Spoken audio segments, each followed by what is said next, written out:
Começo com você, Leandro Boles. Quem foi o cara da partida? Eu votei no primeiro tempo no Gé, um jogador fundamental, mas ele fez o gol da vitória, né? Vitória importante, mostra que aquela ferida que a Ponte teve no último jogo já foi estancada.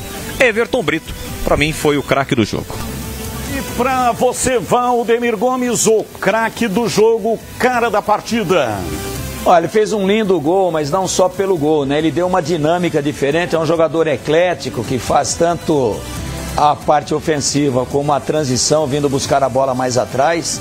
Muita mobilidade, essa foi uma alteração acertada do Alberto Valentim. Eu também fico com o menino Everton Brito, mas dou uma menção honrosa para o zagueiro Wanderson. Ganhou todas, fez uma grande partida e vem fazendo uma grande Série C com a camisa da Ponte. Jogador discreto, jogador que vai na bola, que se posiciona muito bem, fez um grande jogo, inclusive botando água na fervura ali do Talicinho, que entrou para jogar do lado direito da defesa da Ponte, lado esquerdo do Náutico, e ele saía para a cobertura e ganhou todas. Mas fico também com Everton Brito, autor do gol da importantíssima vitória da Ponte nos aflitos. Foi um jogo onde a gente está vendo o gol aí marcado pelo Everton Brito, o gol da vitória no finalzinho. Neste momento, né, para quem não teve a oportunidade de acompanhar o jogo, o Náutico terminava o jogo, estava com 9 jogadores em campo. Havia tido um jogador expulso, o goleiro, na jogada do Gé. O Gé faria o gol, o goleiro foi expulso de forma correta. No primeiro tempo, a Ponte teve um jogador expulso, que foi o Léo Oliveira. E o Alberto Valentim, na hora, já mexeu. Ele acabou tirando o Léo Oliveira, né? O Léo Oliveira foi expulso, ele acabou tirando o Elvis e colocando o Luiz Felipe. Na nossa visão, pelo menos naquele momento, não era a alteração correta.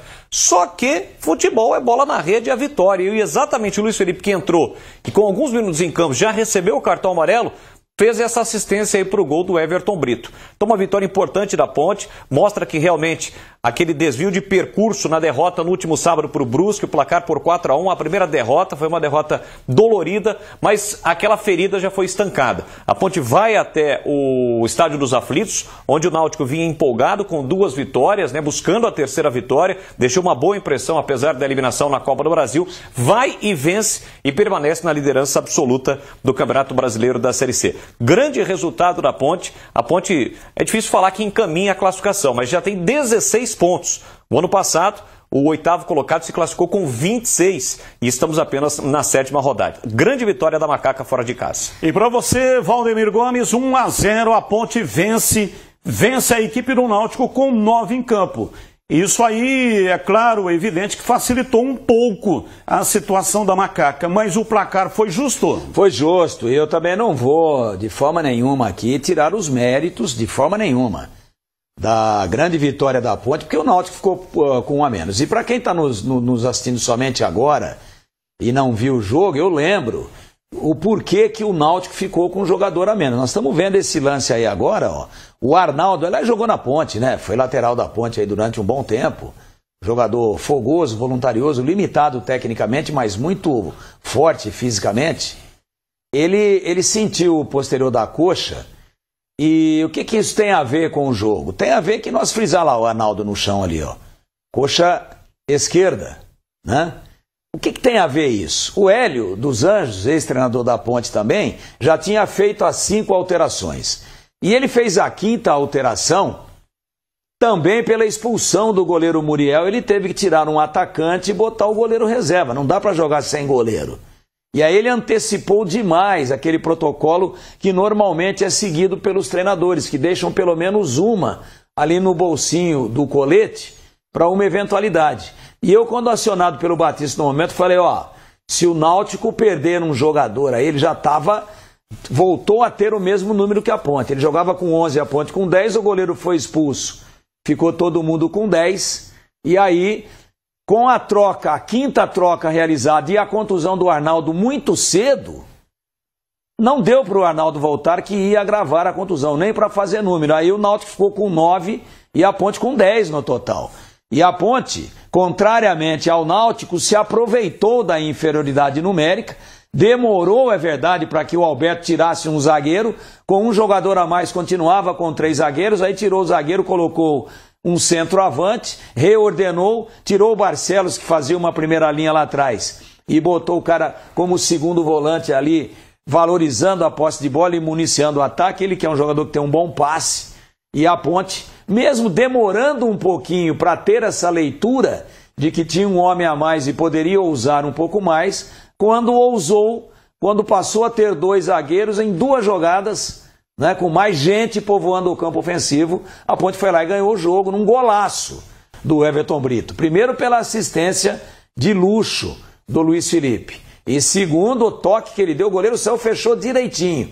Mas ele tira no único ponto onde a bola poderia passar. E a gente está revendo aí o gol do Everton Brito. Para mim, justíssima a vitória da Ponte. Um jogo cheio de alternativas. Ora o Náutico melhor, ora a Ponte melhor. Daqui a pouco, o Náutico com 1 a mais. Depois todo mundo com o mesmo número de jogadores. Depois a Ponte com 1 a mais. E se o Náutico não se aproveitou, não teve ousadia, a Ponte, mesmo demorando um pouquinho, fez o suficiente, ganhou um jogo importantíssimo e, para mim, um resultado absolutamente correto para retratar o que foi o movimento geral de ações dentro da partida. Ô Bolis, o Gé, que é a grande esperança do time da Ponte na Série C, né? Um artilheiro, um goleador, saiu de campo sentindo. Pela sua experiência, você acha que preocupa? Não, câimbras, pela movimentação ali depois, quando ele sai, né? O Gé foi muito participativo no jogo, né? Logo no início teve aquela bola, um chute cruzado que o Muriel faz a defesa, aquela cabeçada na trave, jogador que sai da área, protege, chama o zagueiro, ocorre uma atenção total do setor defensivo do time adversário e teve ainda mais 2 oportunidades no segundo tempo que a gente acabou de ver. Uma que ele pede pênalti, não houve o pênalti, uma trombada normal, mas um jogador muito esforçado e principalmente quando a Ponte tinha 10 jogadores em campo, né? Para segurar a bola, para esperar para a chegada do time. Um jogador extremamente importante, mas não vejo nenhuma situação, a menos que o departamento médico da Ponte traga uma nova situação. Mas pelo menos no visual, pelo que a gente viu depois ali que ele sai, câimbras, se sentiu câimbras até pelo cansaço, está voltando agora depois de muito tempo fora. E a Ponte, Tigrão, perdeu o Emerson Santos, tomou o 3º cartão, mas terá a volta de Dudu, que hoje cumpriu suspensão, limpou a ficha e estará disponível. E é um jogador importantíssimo, vem subindo muito de produção, vai ser muito importante a volta do Dudu. O Emerson vem jogando na zaga, mas com 2 zagueiros. Hoje a zaga foi formada por 3 e ele foi um dos volantes, né, ao lado do Léo Oliveira. E lamentavelmente esse vai ser desfalque. Acabou sendo expulso, está automaticamente suspenso, né? Mas é importante sim a volta do Dudu. E quanto ao Gé, lembro, participações agudas, decisivas. Uma bola na trave, a defesa do jogo do Muriel e depois um pênalti reclamado, para mim também não aconteceu. E finalmente ele acaba provocando a expulsão do goleiro Muriel. Um lance que para mim botou as coisas nos seus devidos lugares. Eu disse, vai começar tudo de novo. Agora é 0-0 do começo, todo mundo com 10. Então, participações decisivas do Gé, e eu também acho que foi só cãibra. Daqui a pouquinho ele está inteiro, agora é aquele relaxamento muscular, recuperação. E lembrando que ele não fazia uma minutagem dessa de 75 minutos, que foi o que ele jogou hoje, há mais de 6 meses. Daí compreensível o atleta ter sentido o desgaste e, consequentemente, as fortes cãibras. E só confirmando mais uma vez, né, Léo Oliveira, que foi expulso e não o Emerson Santos.